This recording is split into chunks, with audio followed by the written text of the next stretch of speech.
परिवार के family member की संख्या भारत की आधी जनसंख्या थी, 64 करोड़। इतने बड़ी परिवार थे। तो भक्तों, यहाँ इतना सुंदर श्लोक में भगवान के द्वारका लीला का वर्णन हो रहा है। देखिए, इस संसार में 3 प्रकार के लोग हैं। सुनिए बड़े ध्यान से, भागवतम के 10वें स्कंद में वर्णन करते हैं। निवृत तर्षैर उपगीयमाना भवौषधात् श्रोत्र मनोभिरामा कौत्तम श्लोक गुणानुवादात् पुमान् विरज्येत बिना पशुघ्नात्। 3 प्रकार के लोग इस संसार में हैं। पहला, निवृत्त तर्षई, जिसको इस संसार से किसी से कुछ भी लेना देना नहीं है। ना घर, ना परिवार, ना स्त्री बच्चे, काम धंधा, नौकरी चाकरी, व्यापार, ना किससे लेन देन। वो पूर्णतया अपने आत्मा में रमण करते हैं, आत्मा राम कहते हैं, और अपने ब्रह्मलीन स्थिति में रहते हैं। वो बड़े बड़े मठ मंदिर इत्यादि हिमालय में रहते हैं। संसार के किसी से कोई वास्ता नहीं। आज भी ऐसे साधु, बहुत सारे ऐसे संत लोग हैं। अभी गर्मी के दिन में उत्तराखंड की यात्रा बहुत होती है, तो कभी आप बद्रीनाथ जाओगे तो देखोगे वहाँ भी ऐसे संत है, गुफा में बैठे रहते हैं। 6 महीना तो पूजा होती है, 6 महीना देवता लोग पूजा करते, मनुष्य नहीं जाते हैं, पर वो लोग रहते हैं। और ऐसे ऐसे महंत लोग हैं, आपने देखा होगा कि जो विशेष करके प्रयागराज के कुंभ में बहुत दिखते हैं। तो संसार के किसी से कोई वास्ता नहीं है, अर्थात उनका मन ब्रह्म में रम गया है। और रूप रस गंध स्पर्श, हम लोग दुनिया में कितना सब तरसते हैं खाने पीने के लिए। थोड़ा सा कुछ अच्छा भोजन देख लिया, चलो चलते हैं वहाँ। जयपुर गए और BMW नहीं गए। वहाँ क्या, जयपुर में एक फेमस होटल है, लक्ष्मी मिष्ठान भंडार, LMB। कहते हैं जयपुर गए, LMB नहीं गए। मतलब कहीं कुछ खाने पीने की है तो हमारी मन आकर्षित हो जाता है ना। अरे इतना अच्छा मूवी आया है, पूरा दुनिया धुरंधर के पागल है, आप नहीं गए, तो कुछ देखने की इच्छा होती है। और आँखों के लिए, जीवा के लिए, हाथ के लिए, स्पर्श के, सभी इंद्रियों के लिए बहुत सुंदर आकर्षक सब भरे पड़े हैं संसार में, है ना। पर इनका मन कभी उसमें नहीं, ना कोई मूवी थिएटर ने, ना कोई खेल कूद, ना कोई खान पान। ऐसे लोग जो है ना, बिल्कुल इस संसार में रहते हुए संसार से परे रहते हैं। इसको ऐसे कहते हैं आत्माराम मुनि। ऐसे लोग भी जिनको किसी भी रूप रस गंध स्पर्श से कोई वास्ता नहीं है, पर इनको देखते हैं तो पागल हो जाते हैं, इनको प्रति आकर्षित हो जाते हैं। समझ रहे हैं? जो संसार के किसी से कोई वास्ता नहीं, संन्यास ले लिए हैं, काशी वाराणसी में जाके वेद वेदांत का अध्ययन करके उसमें ही रमे रहते हैं। ऐसे लोग भी एक बार अगर श्याम सुंदर के स्वरूप को देख लें या उनकी लीला को सुन लें, तो ऐसे लोग जो किसी रूप के प्रति आकर्षित नहीं होते हैं, किसी भोग के प्रति आकर्षित नहीं होते हैं, श्री कृष्ण के रूप लीला के प्रति दीवाने हो जाते हैं। ऐसे ही एक संत थे बहुत पहले, मधुसूदन सरस्वती। हमारे गुरु महाराज इनका बहुत जिक्र करते हैं। आज से 400 वर्ष पहले भक्तों, वाराणसी में एक बहुत प्रकांड विद्वान अद्वैतवादी शंकर संप्रदाय के महान सन्यासी थे मधुसूदन सरस्वती। उनके अनेकों शिष्य थे। वो कहते हैं ये क्या, नाचना गाना रोना, ये सब भावुक लोगों का काम है। अरे जो जो संन्यास लिए हैं उनको तो वेद वेदांत पढ़ना चाहिए, शास्त्रार्थ करने चाहिए। वेदांत वाक्येषु सदा रमन्तो कौपि न बंथ खलु भाग्यवंत। ये क्या राधे राधे कहते हैं, हरे कृष्ण कहते हैं, नाचते गाते हैं, ये सब मूर्खों का जिनको बुद्धि नहीं है, जिनको वेद वेदांत नहीं आता है, ऐसे नाचते गाते रहते हैं। जैसे महाप्रभु को बोलते थे ना, हाँ? चैतन्य महाप्रभु को वाराणसी में सब ऐसे ही बोलते थे। ये कहाँ से सन्यासी आया? अरे तुम तो भारतीय संप्रदाय से सन्यास लिए हो, हमारे संप्रदाय को, तो हमारे पास क्यों नहीं बैठते हो? हमारे साथ में बैठो, वेद वेदांत पढ़ो। महाप्रभु वाराणसी में दशाश्वमेध घाट में जाते हैं, स्नान करते हैं, रहते हैं तपन मिश्र के घर में, प्रसाद लेते हैं और एक घर में, और नाच गाना करते हैं। जैसे ही बिंदु माधव का दर्शन करते हैं,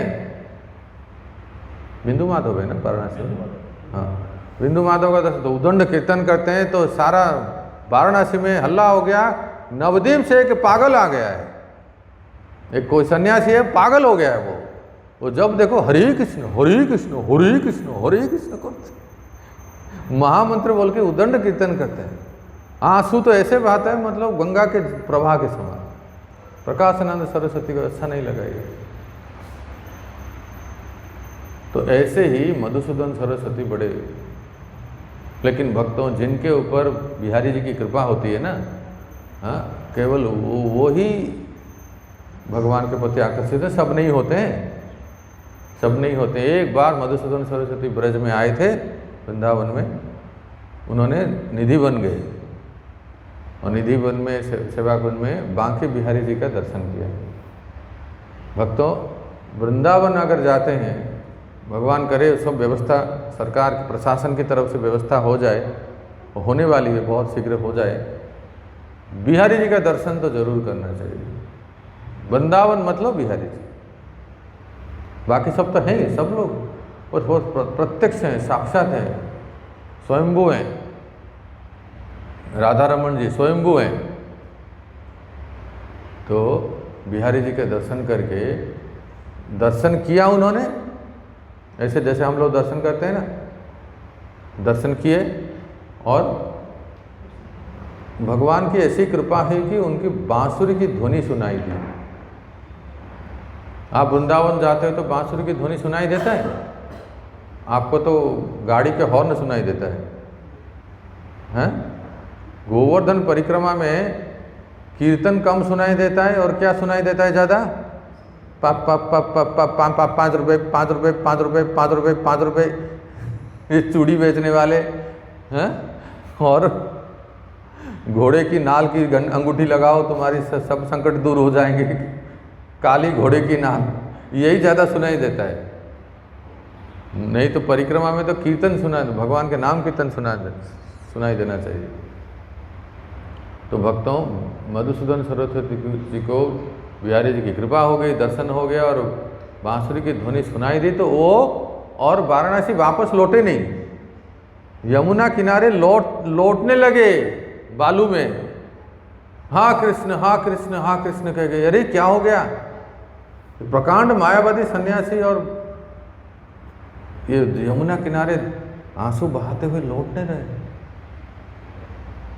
खबर गई वाराणसी में, और सारे जो वाराणसी के उनके जितने सब सांप्रदायिक गुरु वर्ग थे, सन्यासी थे, चेले थे, शिष्य थे, सब लोग सोचने लगे हमारे गुरु जी का फॉल डाउन हो गया।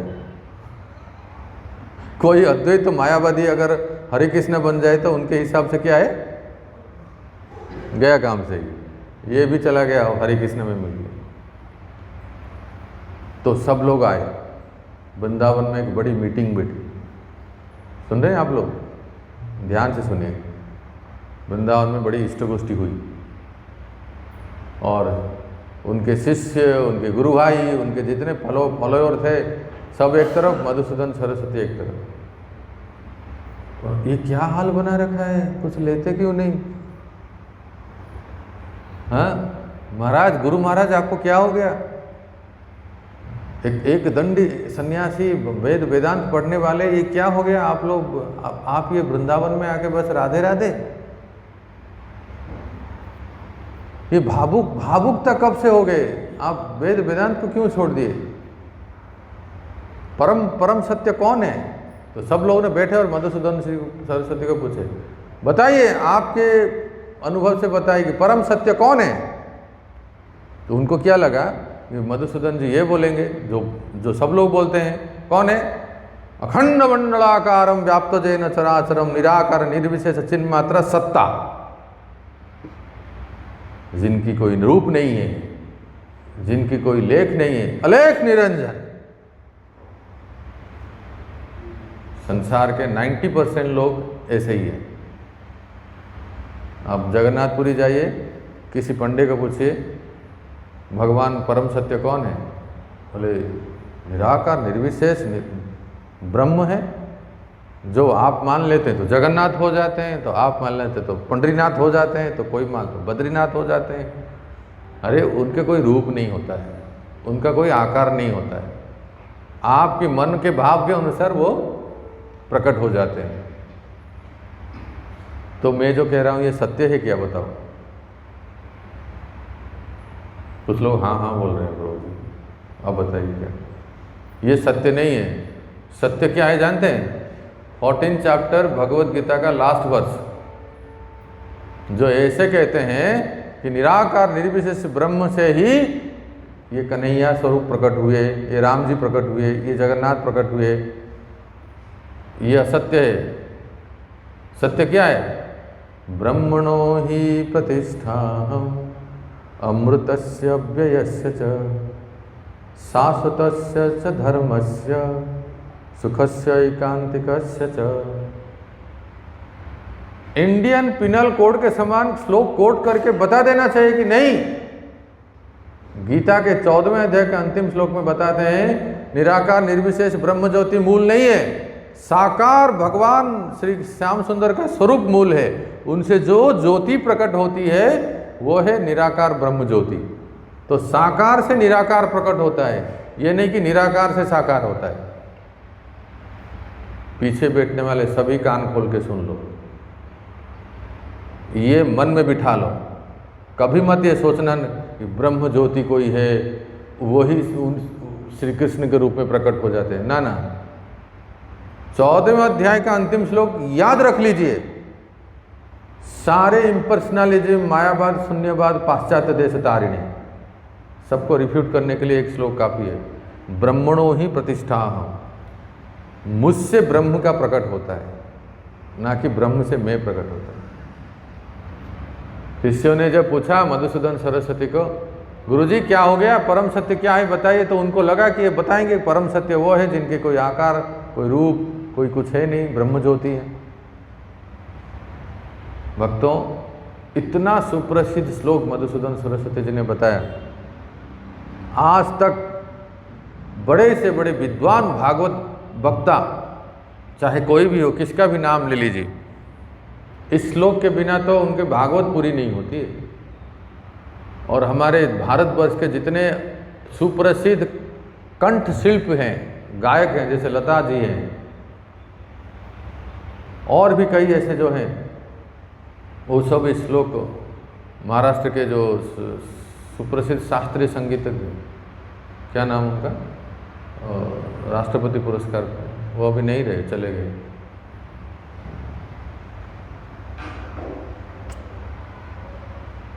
पंडित क्या है, भीमसेन शास्त्री जी थे। हाँ, भीमसेन जोशी, राइट, भीमसेन जोशी जी, वो भी इसको गाते हैं। अब सुन लीजिए। वंशी विभूषित करा नवनीर दावा। याद कीजिए, मधुसूदन सरस्वती समस्त अपने मायावादी, अद्वैतवादी अनुयायियों के सामने परम सत्य की व्याख्या कर रहे हैं।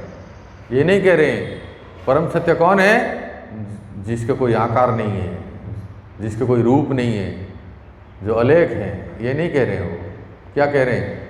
बंसी विभूषित करा नवनीरदावा,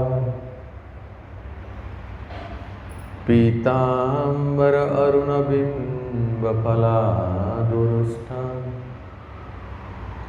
पूर्णेन्दु सुंदर मुखारविंद नेत्रा। मधुसूदन सरस्वती कह रहे हैं परम सत्य कौन है, पूछ रहे हैं ना, जिनके हाथ में बंसी विभूषित करा नवनीरदावा, जिनके हाथ में बंसी है।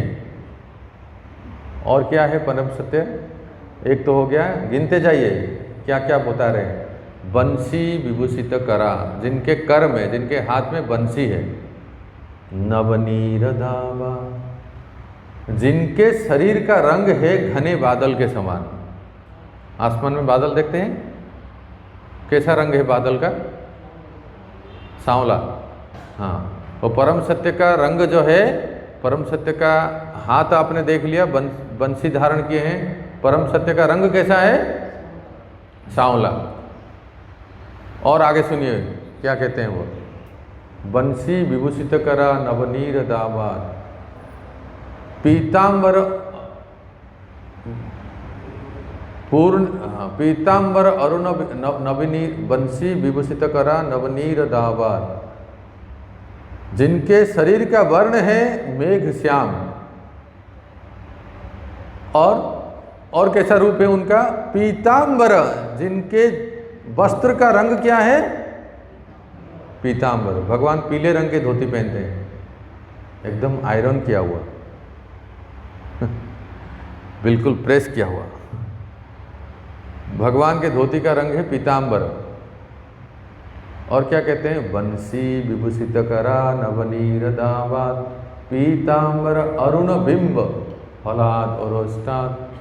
भगवान के ओंठ कैसे हैं, हाँ, अरुण बिंब, उगते हुए सूर्य, बाल सूर्य, समझ गए ना, बाल सूर्य, उगते हुए सूर्य की जैसे लालिमा दिखती है ना,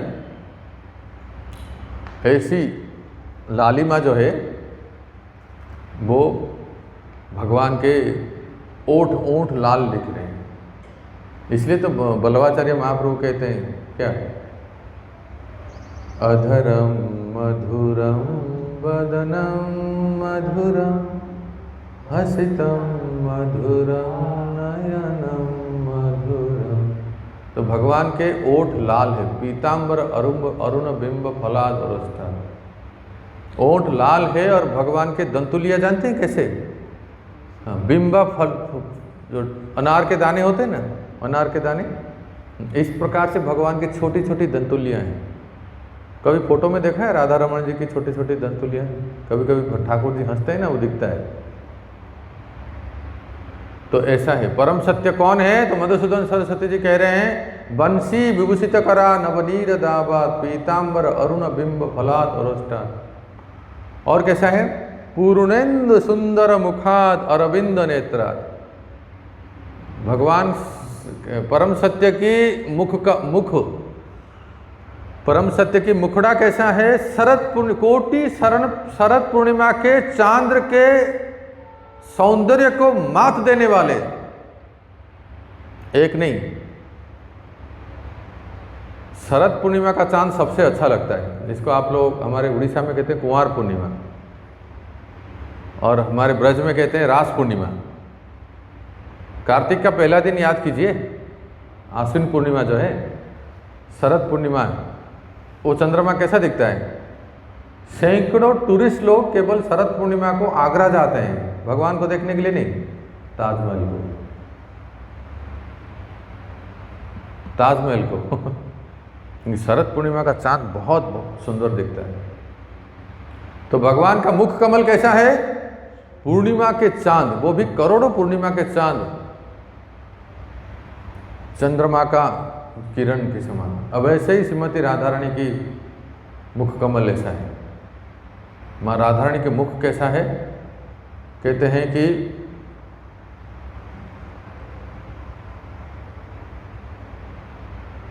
मुनीन्द्र वृंद वंदिते त्रिलोक शोकहारिणी, प्रसन्न वक्त्र पंकज निकुंज भूविलासिनी ब्रजेन्द्र भानु नंदिनी ब्रजेन्द्र सोनु संगते कदा करिष्यसि हमां कृपा कटाक्ष भाजनम।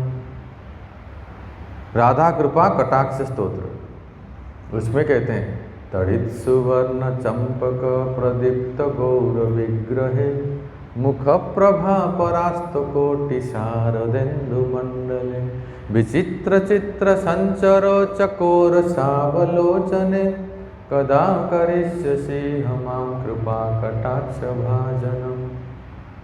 श्रीमती राधा रानी का मुख कैसा है, और पुजारी इतना अच्छा सजा देते हैं। आप सजाए? आज कौन श्रृंगार किए?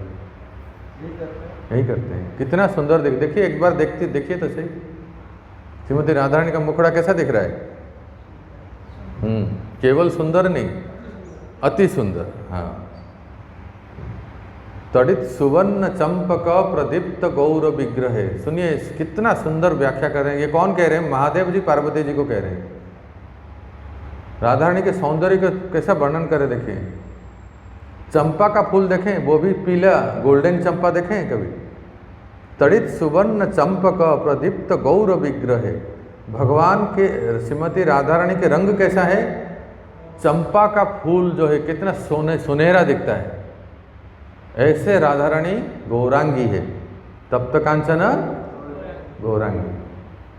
तड़ित सुवर्ण चंपक प्रदीप्त गौर विग्रह। मुख कैसा है? मुख प्रभा परास्त कोटि शारदेन्दु मंडले। शरद पूर्णिमा के कोटि, एक नहीं कोटि शरद पूर्णिमा के चंद्रमा के सौंदर्य को भी मात देने वाले ऐसे श्रीमती राधा रानी के मुख कमल है। विचित्र चित्र संचरो चकोर सावलोचने।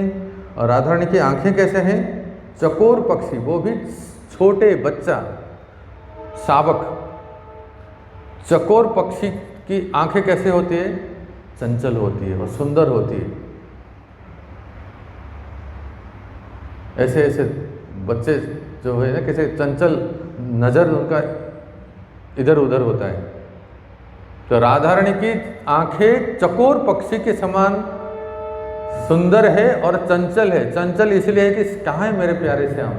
श्याम कहाँ है? श्याम कहाँ? श्याम को देखने के लिए आज श्रीमती राधा रानी के बदन पे श्री कृष्ण है।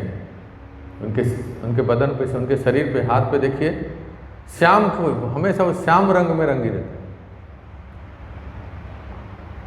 और ऐसे ही मधुसूदन सरस्वती जी श्याम सुंदर का रूप वर्णन कर रहे हैं। परम सत्य कौन है?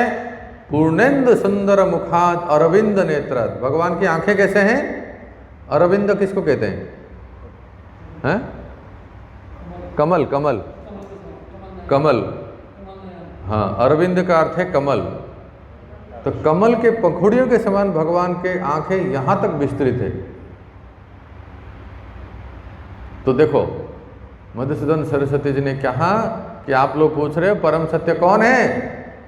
तो जिन्होंने पीताम्बर धारण किए हैं, जिन्होंने बंसी धारण किए हैं, जिनके रंग जो है घने बादल के समान है, जिनके मुख करोड़ों चंद्रमा के समान है, जिनके आंखें कमल पखोड़ियों के समान है। अरे कुछ नाम गांव है क्या बताओ? अंतिम लाइन में सुनिए, कहते हैं उनका कुछ नाम है? हाँ बिल्कुल है, कहते हैं कृष्णात् किमपि परम तत्त्वम् अहम न जाने।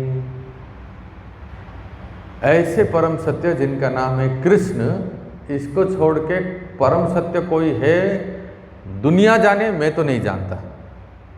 एक वाक्य में सारा बोल दिए। बहुत प्रसिद्ध श्लोक है प्रभु, एक बार फिर से बोल देते हैं। बंसी विभूषित करा नवनीरदावा पीतांबर अरुण बिंब फलानुरष्टा पूर्णेन्दु सुंदर मुखादरविंद नेत्रा कृष्णात् किमपि परम तत्त्वम् अहम न जाने। ऐसे परम सत्य श्री कृष्ण को छोड़ के बाकी कौन परम सत्य किसको माने, कौन बाबा बीबी गुरु किसी को जो जिसको मानना है माने, मैं तो किसी को नहीं जानता। ये सुनते ही सारे जितने उनके मायावादी शिष्य थे दंडवत प्रणाम कर दिए, हमारे गुरु पागल हो गए, चलो हम वाराणसी वापस लौटते हैं, इनको यहीं रहने दो। भक्तों, ऐसे प्रकांड विद्वान हो गए मधुसूदन सरस्वती, जिन्होंने जीव गोसाई पाद को पाठ पढ़ाए थे। बाद में गीता के ऊपर उन्होंने टीका लिखा, आप पढ़ सकते हैं। मधुसूदन सरस्वती जी की भगवत गीता के ऊपर टीका है, रोंगटे खड़े हो जाते हैं बोलते समय। ऐसे वो बहुत ही प्रसिद्ध भक्त हूँ। मैं क्यों कह रहा हूँ, ये उदाहरण इसलिए दिया, ये बार बार उठने की जरूरत नहीं, वो लोग चेयर में बैठ सकते हैं ना, ऐसे चेयर डाल दीजिए, कोई आए तो बैठ जाए, आप लोगों का ध्यान भंग हो जाता है। अभी कोई आएगा फिर से उठेंगे, प्रभु एक दो चेयर पहले ही डाल दो। तो मैं ये कह रहा हूँ कि इस संसार में 3 प्रकार के लोग हैं। सबसे पहला है ये है जिनको संसार से कोई वास्ता नहीं है, जिनका मन बिल्कुल ब्रह्म में रम गया है। ऐसे लोग भी भगवान श्री कृष्ण के रूप गुण लीला को देख के आकर्षित हो जाते हैं, पागल के समान वृंदावन आ जाते हैं। क्यों? वृंदावन सो वन नहीं, नंदगांव सो गांव, बरसाने सो धाम नहीं, श्री राधा सो नाम, बोल श्रीमती राधा रानी की। तो ये इस प्रकार के लोग एक हैं। दूसरे प्रकार के लोग कौन हैं? निवृत्त तत्सेर उपगीयमाना भवौ सो धातु। दूसरे प्रकार के लोग संसार में ये हैं जो इस संसार के रूप रस गंध स्पर्श सभी प्रकार के आकर्षण से मुक्त होके भगवान में मन लगाना चाहते हैं और भगवान के धाम जाना चाहते हैं। जैसे जैसे दयाल गोविंद प्रभु, जैसे पुजारी प्रभु, जैसे आप लोग, जैसे हम लोग, हम चाहते हैं ना संसार के रूप रस गंध स्पर्श से मन हटा के भगवान के रूप रस गंध स्पर्श में मन लगा के भगवान के धाम जाना चाहते हैं। उनके लिए भी कृष्ण कथा महाऔषधि है। औषधि नहीं, महाऔषधि है। मान लीजिए किसको बहुत बड़ा बीमार हो गए, क्या कहते हैं, जॉन्डिस, है ना, जॉन्डिस पी लिया, उसका औषधि क्या है बताओ? गन्ने का रस, है ना, गन्ने का रस। तो उससे भी वहाँ बीमार हो गया है, कोई मरने वाला है, उसको सब डॉक्टरों ने भी हाथ उठा दिया। कोई कबीराज वैद्य आए और कहने लगे कि भाई ये औषधि दवाई जो है महाऔषधि है, ले लो। लेकिन कई बार जानते हैं औषधि बहुत कड़वी होती है। औषधि आयुर्वेदिक औषध क्या होता है? कड़वा लगता है ना। कहते हैं कृष्ण कथा महाऔषधि है और साथ साथ अमृत है, मीठा है। तो 2 प्रकार के लोग आपने सुन लिया। एक है कि जो संपूर्ण संसार से मुक्त हो चुके हैं, ऐसे लोग भी कृष्ण कथा में आकर्षित होते हैं। जो दूसरे प्रकार के लोग वो हैं जो संसार से मुक्त होना चाहते हैं, जिनको कहते हैं मुमुक्षु। क्या कहते हैं? क्या कहते हैं? मुमुक्षु। जैसे हम लोग हैं, संसार से मुक्त होना चाहते हैं, उनके लिए भी कृष्ण कथा, कृष्ण नाम जो है, हम कृष्ण का रूप जो है, कृष्ण कथा है, वो महाऔषधि है, औषध रसायन के समान है। और सुनिए तीसरे प्रकार के लोग, सुनिए तीसरे प्रकार के लोग हैं जो 99% लोग संसार में रहते हैं, पूरे दिल्ली में, पूना में, मुंबई में, महाराष्ट्र, गुजरात में, सब जगह रहते हैं, सर्वत्र रहते हैं, पूरे विश्व में रहते हैं। उनका क्या है? बस खाना कमाना, एकदम खूब खाओ कमाओ और इंद्र तृप्ति करो और सुख शांति में रहो। ऐसे लोग हैं जिनको क्या है, दिन में 1-2 घंटा टीवी देखेंगे और पॉलिटिक्स की भी थोड़ा सा आज तक हेडलाइंस भी देखना है, आईपीएल में कौन, जब तक फाइनल में कौन गया वो भी थोड़ा देखना है।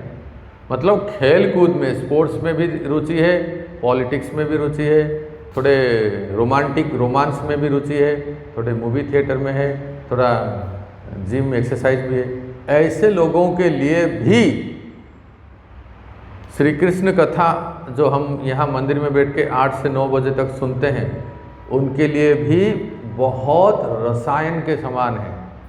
क्यों? क्योंकि कृष्ण लीला में पॉलिटिक्स है, कृष्ण लीला में रोमांस है, कृष्ण लीला में स्पोर्ट्स है, कृष्ण लीला में डिप्लोमेटिक है। कृष्ण लीला में पॉलिटिक्स है कहाँ जानते हैं? भगवान से बढ़कर पॉलिटिशियन कोई है संसार में? याद कीजिए महाभारत। बाजी पलट दिए कि नहीं? पलटे कि नहीं बताओ? कहाँ ये 5 पांडव जिन उनके सामने कौरवों की महासागर के समान सैनिक थे, सेना थी, और जब शांति दूत बन के गए, भगवान ऊपर से तो समझा रहे थे कि बस 5 गांव दे दो। हमारे हिंदी साहित्य के महान कवि मैथिली शरण गुप्त जी और दिनकर जी कितना सुंदर पद लिखे हैं, दे दो अगर 5 गांव, रखो अपनी धरती तमाम, ऐसे लिखते हैं ना। 5 गांव दे दो बस, और तुम पूरा अपना धरती रखो। दुर्योधन ना इतना दे न सका, आशीष हरि का ले न सका। तो पॉलिटिक्स में कृष्ण से बढ़कर और कौन है? अपने भक्त को बचाने के लिए भगवान ने ऊपर से समझा रहे थे कि भाई 5 गांव दे दो, अंदर से प्रेरणा दे रहे थे कि ऐसा युद्ध होना चाहिए कि सबके सब समाप्त हो जाए। डिप्लोमेटिक में भगवान से बढ़कर कोई नहीं है। जरा सोचिए, एक बार सोचिए, आप लोग तो महाभारत देखे हो, सुनते भी हो, टीवी में देखे होंगे, कथा भी सुने होंगे। जिस समय जुआ खेल चल रहा था, ये स्टोरी मुझे बहुत अच्छा लगता है। जिस समय जुआ हो रहा था, एक तरफ दुर्योधन थे, एक तरफ युधिष्ठिर महाराज थे, राइट? तो दुर्योधन ने क्या कहा? मेरे तरफ से मामाश्री खेलेंगे। कौन मामाश्री? शकुनी। उस समय युधिष्ठिर को क्या कहना चाहिए था? मेरे तरफ से मेरे ममेरे भाई खेलेंगे। युधिष्ठिर के ममेरे भाई है ना, वसुदेव के पुत्र, युधिष्ठिर के मामा है ना, पांडवों के मामा लगते हैं। जब दुर्योधन ने कहा कि मेरी तरफ से मामाश्री खेलेंगे, तो युधिष्ठिर एक बार बोल देते। भगवान तो मानो प्रतीक्षा कर रहे थे, बड़े भैया को क्या हो गया, एक बार मुझे तो बुलाए। भगवान थे द्वारका में, और यहाँ वहाँ महाविनाश हो रहा था कुरु सभा में, लेकिन 5 भाई कोई भी गोविंद को नहीं पुकारा, केवल एक को छोड़ के। वो कौन है? द्रौपदी।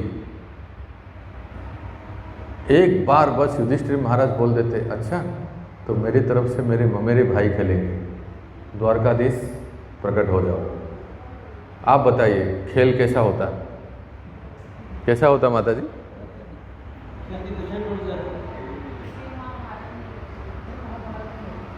इसको कहते हैं डिप्लोमेटिक।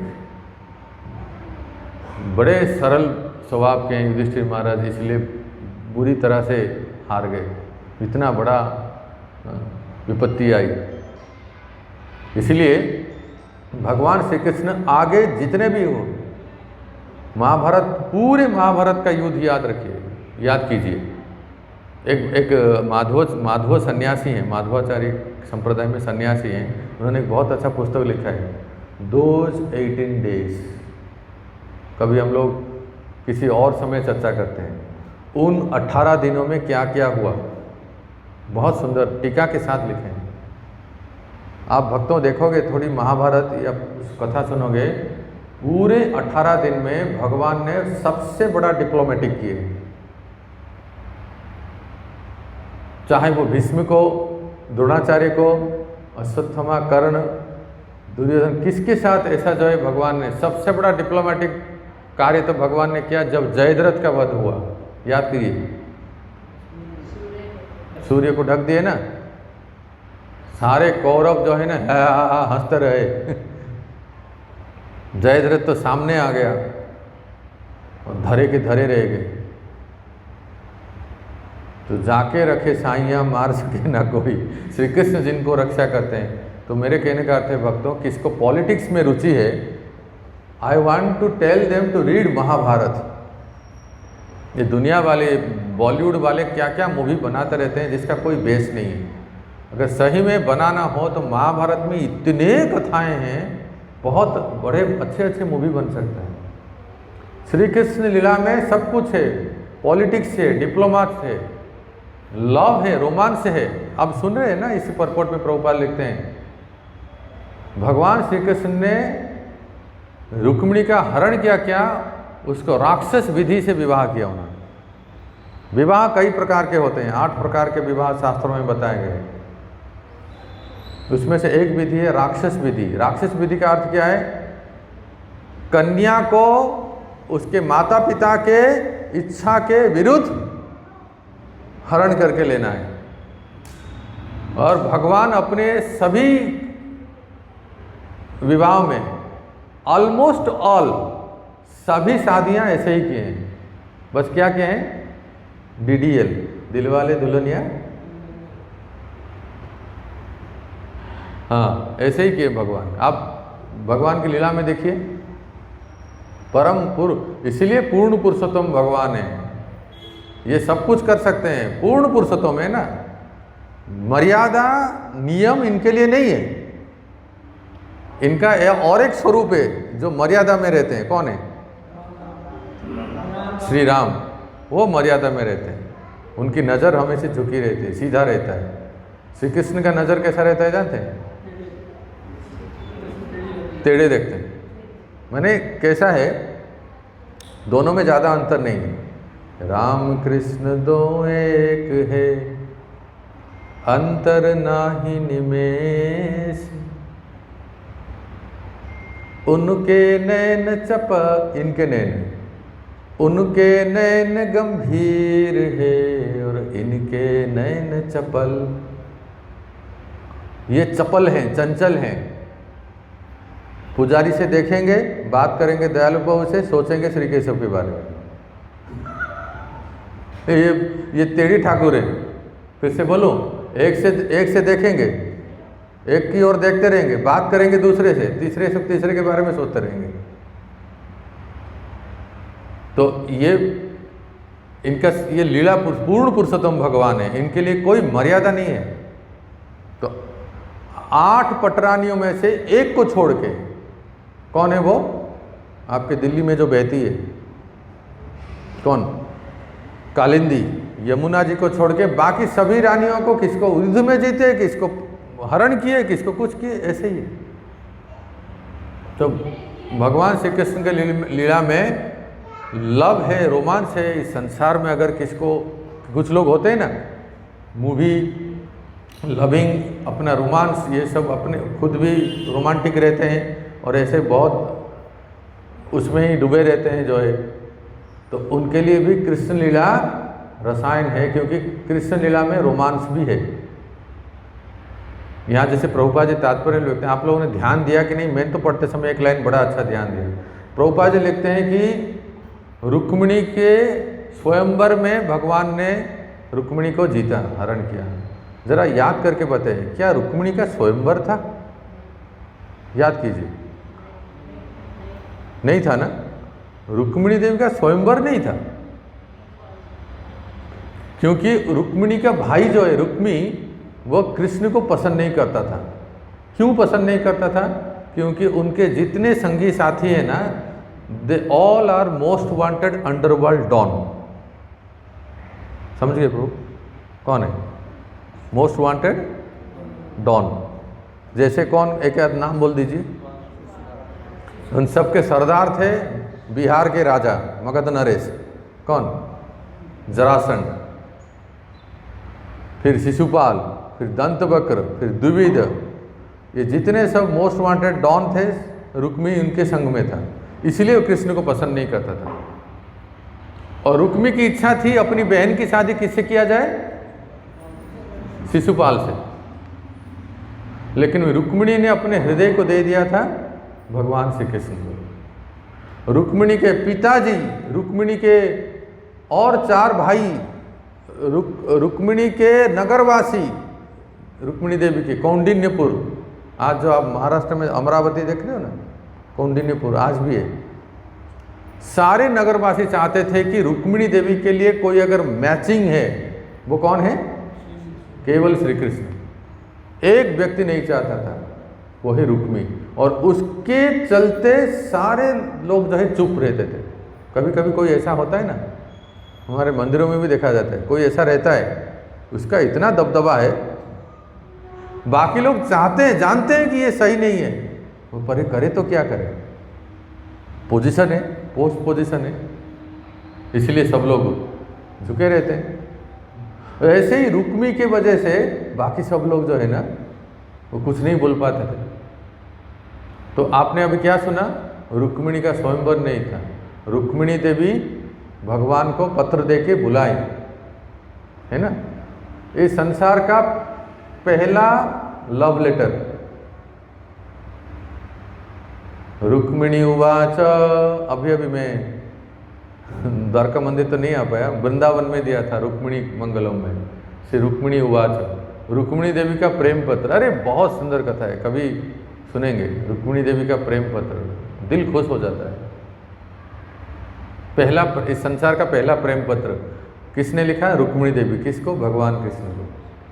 और किसको? एक ब्राह्मण के हाथों भेजे थे, है ना। तो भक्तों, रुक्मिणी देवी का स्वयंवर नहीं हुआ था, लेकिन एक पुराण में मैंने देखा, इसको हित हरिवंश महापुराण, हित नहीं हरिवंश पुराण जानते हैं, नाम सुने? महाभारत का सप्लीमेंट्री हरिवंश पुराण में लिखे हैं कि रुक्मिणी देवी का स्वयंवर हुआ था। वो कैसे है देखिए। जब रुक्मिणी देवी के पिता का नाम क्या है? भीष्मक। राजा भीष्मक ने रुक्मिणी देवी के लिए स्वयंवर की योजना बनाए थे। उसमें तमाम राजकुमार सब आए थे बुलाने, यहाँ तक कि द्वारका से कृष्ण बलराम भी आए थे। तो जब कृष्ण आए और सब कृष्ण बलराम सबने देखा, सभी राजकुमार, संसार के सब राजकुमार आए थे, पर रुक्मिणी देवी ने मना कर दिया, मैं स्वयंवर नहीं करूंगी। अन्यथा उनके पिताजी स्वयंवर के लिए व्यवस्था कर लिए थे। कृष्ण बलराम भी आए थे, तभी देखे नहीं थे। रुक्मिणी ने कृष्ण को नहीं देखा था, कृष्ण ने रुक्मिणी नहीं देखे थे। पर श्री कृष्ण भी कहे कि ये उचित नहीं हो रहा है, कन्या के इच्छा के विरुद्ध कोई कार्य नहीं करना चाहिए, ऐसा कह के रुक्मिणी कृष्ण बलराम द्वारका लौट गए थे। उसके बाद फिर रुक्मिणी ने ये प्रपोजल दिया कि रुक्मिणी का विवाह तो मैं चाहता हूँ, मैं कि मेरे प्यारे मित्र, जिसको पूरे ISI का सरदार है, कौन? शिशुपाल से विवाह करो। तब रुक्मिणी देवी सोचने अब तो बहुत हो गया। विवाह के बस 3 दिन थे भक्तों, लिखा है भागवतों में, विवाह के केवल 3 दिन थे। और रुक्मिणी देवी ने वो पत्र लिखा, वो ब्राह्मण के हाथों। वो ब्राह्मण का नाम भी लिखा है भागवतों में, टीका में लिखा है, जिस ब्राह्मण को रुक्मिणी देवी ने भेजा था। और वो पत्र पढ़ के भगवान आए, और जैसे क्या लिखा है, सुखदेव गोस्वामी कैसे वर्णन करते हैं, भेड़ियों के बीच में सिंह अपना शिकार जैसे ले लेता है ना। ऐसे सारे राजा महाराजा धरे के धरे रह गए, सब देखते रह गए। पलक झपकते ही भगवान श्री कृष्ण आए और रुक्मिणी का पानी ग्रहण करके ले गए। और तब जाके होश आया सबको। अरे क्या हो गया? अरे पकड़ो पकड़ो पकड़ो, अरे चोर आ गया, अरे ग्वाला कहीं का, पकड़ो पकड़ो पकड़ो। अरे काय को पकड़े? क्योंकि आधा काम तो रुक्मिणी देवी ने कर लिया था। जानते हैं कैसे? जब रुक्मिणी देवी देवी जी के मंदिर से लौटी, तो पहली बार जब अपना घूंघट उठाई, और माताओं के अलके यहाँ नजरों के ऊपर रहते हैं। अब हम आपको दिखा नहीं सकते क्योंकि हमारे पास है ही नहीं। जो अलके जो है ना, कभी कभी पुजारी देखो राधा रानी के अलके इधर सामने ले आते हैं। तो अलके जो रुक्मिणी देवी के अपने नजरों के ऊपर, आंखों के ऊपर थी, ये अलकों को, जो घुंघराले बाल को थोड़ा सा हटा के अपने नजरों से, जैसे ही उन्होंने कृष्ण कहाँ है देखने लगी, अपनी दृष्टि से ही कितने राजा महाराज हाथी और घोड़े के ऊपर से नीचे गिर गए। किसी का राइफल हाथ से छूट गया, किसका AK-47 छूट गया, किसका तलवार, जो भी अपना हथियार लिए थे सब हाथ से छूट के बेहोश होके गिर गए। क्यों? रुक्मिणी देवी का सौंदर्य ऐसा था, अपने आंखों के दृष्टि से ही उन्होंने आधा युद्ध तो रुक्मिणी देवी ने ही कर लिया था काम, भगवान तो बाकी थोड़ा किए। जब भगवान ने रुक्मिणी देवी को ले गए तब इनकी होश आया, तब चिल्लाने लगे हुआ हुआ हुआ, जैसे लोमड़ी है, लोमड़ी कैसे करते, हुआ हुआ करते रहते हैं। अरे पकड़ो पकड़ो पकड़ो, ग्वाला ने ले लिया, ऐसे सोच। अब कहाँ ले गए, वो तो ले ही गए। तो बहुत अच्छा है और अगर रोमांस सुनना है तो कृष्ण लीला, पॉलिटिक्स सुनना है तो खेल, स्पोर्ट्स देखिए, भगवान के समान कौन स्पोर्ट्स स्टार है?